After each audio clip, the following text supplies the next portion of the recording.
Sayxunobod tuman qishloq xo'jalik bo'limi tomonidan ilg'or fermerlarni ish faoliyatini o'rganish bo'yicha press-tur bo'lib o'tmoqda. Mana Sayxunobod tumanida Bo'ston hududida Xondamir yusufasida mana 30 gektar maydonga g'alla ekilib, yomg'irlatish texnologiyasi asosida suv tejoz texnologiyasi qilingan erta pishar g'allalar ekilib, bu yil Xudo xohlasa 2025 hosil uchun 70-80 sentga g'alla olish ko'zda tutilmoqda.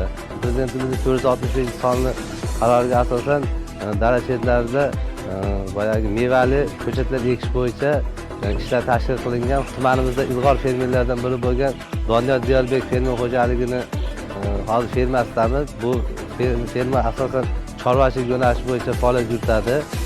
Hozirgi kunda fermada 200 boshdan ortiq qoramol bor. Hozirgi kunda 1 tonna sut olinib, qayta ishlanib, qatiq va qaymoq qilib, qayta ishlanib tarqatiladi. Tumanimizda bu yilda 2025-yil uchun 1070 ta texnika yig'ib ta'minlash ko'zda tutilgan. Hozirgi kunda texnikalar hammasi yig'ilib, texnik ko'rikdan o'tkazib, sertifikatlari berilib, hammasi hozir ishlash uchun dalaga chiqarilib, hozir ishlar davom etmoqda.